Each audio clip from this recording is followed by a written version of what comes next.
Kembali lagi ke acara Bitalk Banjarmasin Pos bicara apa saja, dan kita ingatkan kembali bahwa tayangan ini bisa dilihat di YouTube Banjarmasin Pos News Video, di Facebook Bipos Online, dan di Instagram Banjarmasin Pos. Oke, kita kembali lagi ke Ibu Liana dan Ibu Lisa.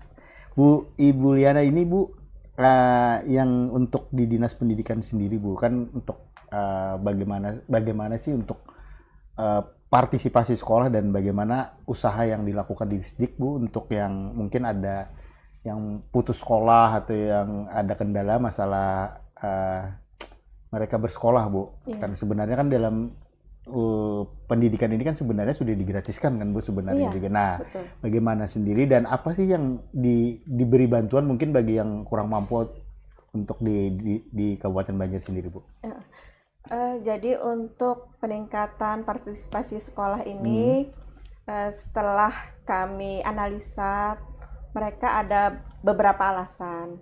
Yang pertama itu yaitu yang tadi saya sebutkan bahwa mereka melanjutkan ke sekolah diniyah, yang itu tidak diakui oleh pemerintah karena mereka harus mengikuti pendidikan formal baru bisa dihitung.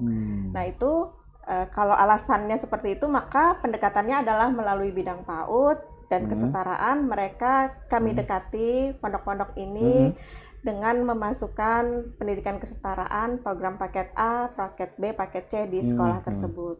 Kemudian juga alasan yang lainnya juga ada karena perekonomian.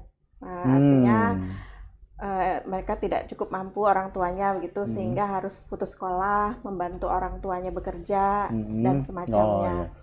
Nah, kalau dengan alasan ekonomi, pemerintah pusat sebenarnya sudah punya program Indonesia Pintar. Nah, itu yang dapat adalah anak-anak yang orang tuanya ikut di program Keluarga Harapan yang dari Kemensos tersebut.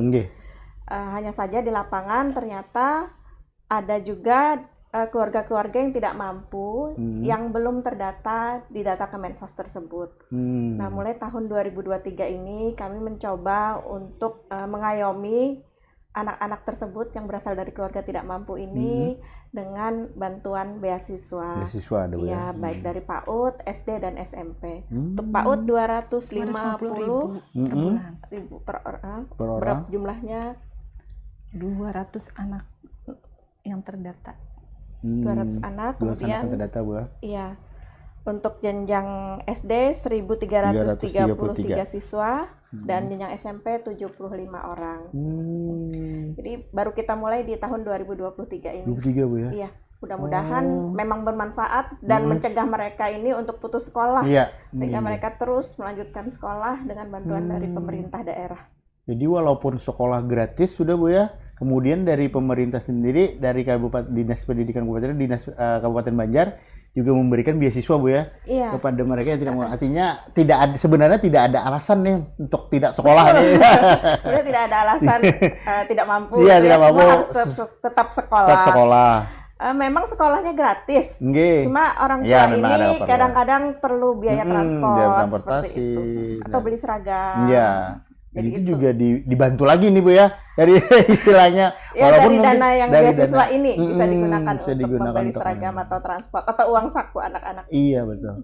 Nah, Ibu Lisa ini kan mungkin juga programnya juga ada yang untuk PAUD, kemudian yang untuk non formal juga Bu. Nah, yang non formal ini sendiri Bu, ini bagaimana Bu? Selama ini minat mereka sendiri bagaimana Bu setelah dibantu oleh dari Dinas Pendidikan Bu? Dari tahun ke tahun mungkin ada gambaran nggak Bu? Untuk pendidikan non formal itu bantuan dari pusat mendukung proses pembelajarannya, ada dapat bantuan BOSP, bantuan operasional, sekolah untuk pendidikan non formal. Selain itu juga nanti di tahun depan kami juga ada menganggarkan untuk BOSDA. Karena di BOSP pusat itu peruntukannya untuk usia sekolah. Sedangkan di pendidikan non formal yang data peserta didik di Kabupaten Banjar yang bersekolah itu kebanyakan yang usia di atas 24 tahun ke atas. Jadi pemerintah daerah Kabupaten Banjar melalui Dinas Pendidikan juga menganggarkan BOSDA untuk mereka yang tidak menerima bantuan BOP pusat. Kemudian juga kami ada program PKH. Program Pendidikan Kecakapan Hidup itu untuk memberikan keterampilan-keterampilan sesuai dengan minat bakatnya untuk menyiapkan mereka mampu memasuki lapangan pekerjaan. Jadi bukan hanya sekolah nih, karena nanti setelah ada sekolah ada nilai dari plusnya. pendidikan kesetaraan mereka juga dibekali kecakapan hidup sehingga ketika lulus memang benar-benar siap terjun di masyarakat. Bukan hanya di akademis nih Bu ya, tapi ada mereka kelebihan lain Iya, gitu lab lah. skill-nya. Skillnya Iya, lagi. lab skill-nya. Makanya jangan ragu siswa-siswa yang di pondok untuk ikut pendidikan kesetaraan. Iya.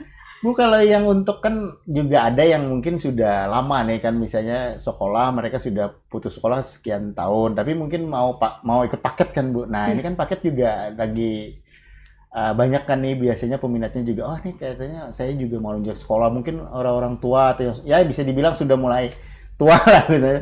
Nah ini mereka sendiri bagaimana Bu untuk di paket B, paket C juga Bu? Kalau pendidikan di non formal pada dasarnya sama dengan pendidikan pendidikan formal. Untuk pembelajarannya di paket B setara dengan SMP itu harus menempuh pendidikan selama 3 tahun. Dan itu pun datanya harus masuk Dapodik. Kemudian sama halnya dengan paket C. Jadi bagi yang mereka putus sekolah karena terkendala seperti yang disampaikan oleh Ibu Kepala Dinas tadi, bahwa ada beberapa faktor yang menyebabkan mereka tidak bisa mengakses pendidikan di formal, seperti faktor ekonomi, faktor sosial, faktor karena mereka membantu orang tua bekerja. Di pendidikan non formal bisa untuk memfasilitasi mereka yang memang tidak berkesempatan itu dengan mengatur jadwal. Mereka yang bekerja itu bisa kita mengatur kesepakatan pembelajaran antara peserta didik dengan tutornya, dengan guru-gurunya, kapan mereka bisa. Dan bagi yang memang tidak bisa hadir secara langsung pada saat itu, ada sistem pembelajaran dengan pembelajaran penugasan atau mandiri. Jadi betul-betul tidak ada alasan lagi nih Bu tidak bersekolah nih atau tidak menerima pendidikan di Kabupaten Banjar ini. Karena bagi yang putus sekolah mau nyambung lagi juga ada kan, mau nggak bisa bertemu langsung di tempat mungkin ada mandiri. Tinggal keinginan dan kesadaran dari yang bersangkutan.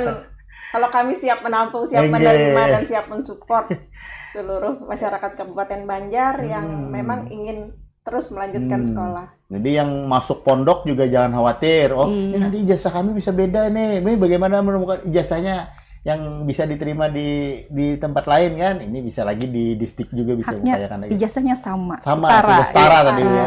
Bisa untuk melanjutkan ke perguruan tinggi. Tidak ada beda nih. Jadi mau ke Jawa, mau di sini dengan lulusan pondok pun, artinya lulusan pondok pun jangan takut misalnya tidak bisa bekerja di pemerintahan ini. Ijazahnya diakui. Bisa diakui. Bu Liana, ini Bu kalau untuk kualitas dan hasil pembelajaran ini kan biasanya ditentukan oleh pengembangan dan implementasi kurikulum. Nah, terkait ini bagaimana nih Bu? Kan juga ada rame dong kurikulum merdeka, sekolah penggerak. Nah, ini di distrik Kabupaten Banjar sendiri bagaimana nih Bu sudah? Iya. Untuk kurikulum merdeka, Kabupaten Banjar sudah melaksanakan 100%. Artinya semua satuan pendidikan, baik PAUD, SD, SMP, dan juga kesetaraan, kami sudah melaksanakan kurikulum merdeka 100%. Untuk sekolah-sekolah penggerak, sebagai sekolah-sekolah yang langsung dibina, dibiayai oleh Kementerian Pendidikan, dan sekolah yang pertama untuk melaksanakan kurikulum merdeka ini, kita di Kabupaten Banjar ada 40 sekolah. Ada 40 sekolah. Sampai jenjang SMA itu dari PAUD, SD, SMP, dan juga SMA. Kemarin baru saja melaksanakan gebiar sekolah penggerak. Alhamdulillah antusiasme dari seluruh warga sekolah itu sangat luar biasa. Karena untuk sekolah penggerak, untuk meningkatkan kualitas pendidikan itu kan memang harus kolaborasi dari semua pihak ya, dari siswanya, gurunya, kepala sekolahnya, apalagi dia sebagai agen perubahannya. Kemudian juga dari orang tua siswa dan juga masyarakat sekitar. Nah, itu kemarin dibuktikan dengan kegiatan gebiar sekolah penggerak. Itu kolaborasinya sangat luar biasa dari semua elemen tersebut. Termasuk dukungan dari pemerintah daerah. Cuman ada usulan aja Bu kemarin, katanya harinya harus diperpanjang Bu katanya. Betul. Karena dari guru-gurunya katanya cuman 1 hari ya. Terlalu singkat katanya. Insya Allah tahun depan kita buat lebih meriah lagi. Walaupun tempatnya di sini saja, kayak kemarin kan kita lihat juga ternyata banyak masukan dari guru. Sayang cuman 1 hari gitu. Iya. mendekornya sama sama gitu. Tapi semangatnya cukup tinggi Bu, dan kebetulan cuacanya mendukung kemarin ya Bu ya. Alhamdulillah, iya. Sedangkan untuk panggungnya tuh kurang yang tampil aja lah. Kalau semua diberi kesempatan kayak Ya, 2 hari 2 malam ya, gitu, semuanya cukup. tampil.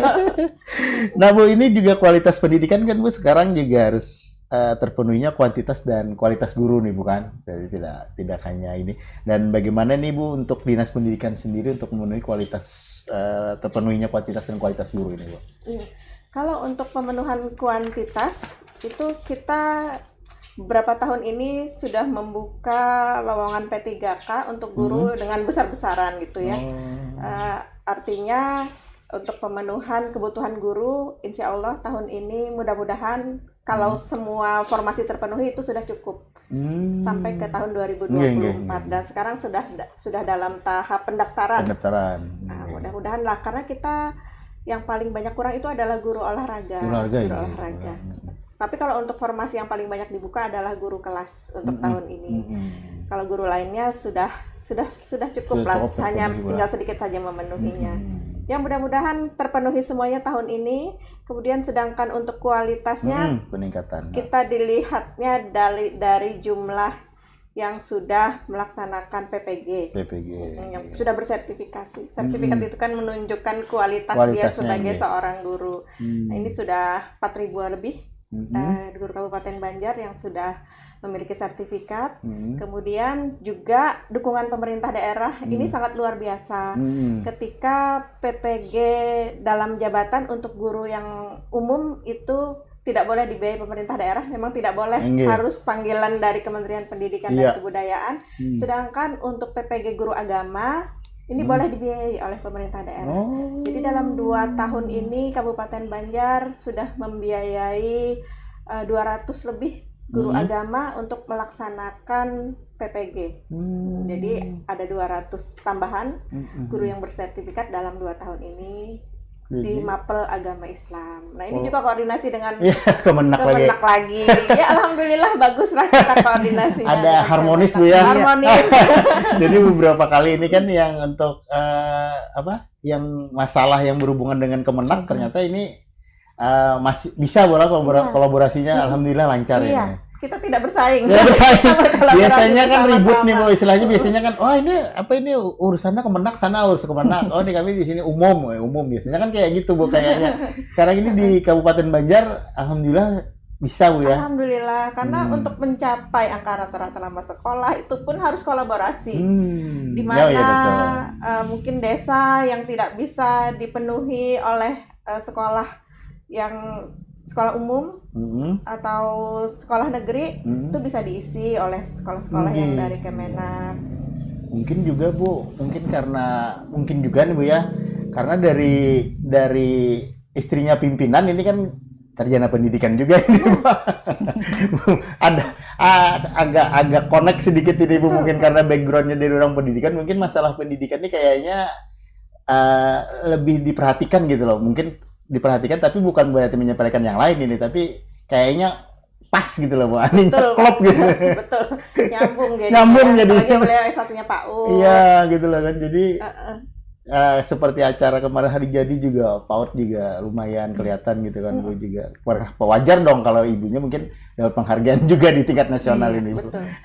Bu, kalau untuk yang berkenaan dengan pengembangan karakter peserta didik sendiri Bu, khususnya jenjang SD dan SMP ini program apa yang sudah dilaksanakan oleh Distrik Banjar Bu? Untuk pengembangan karakter kita ada berbagai macam cabang ya, ada seni melalui FRS 2N, Festival Seni Nasional, kemudian juga olahraga melalui O2SN, kemudian melalui akademik tuh Olimpiade Sains Nasional. Kemudian juga Festival Tunas Bahasa Ibu sehingga kita tetap cinta dengan kebudayaan Banjar. Gitu. Kebudayaan asli putra daerah sehingga tidak dilupakan. Nah, itu juga ada FTBI. Banyak dan, Bu ya. Beberapa juga sudah sampai ke tingkat nasional.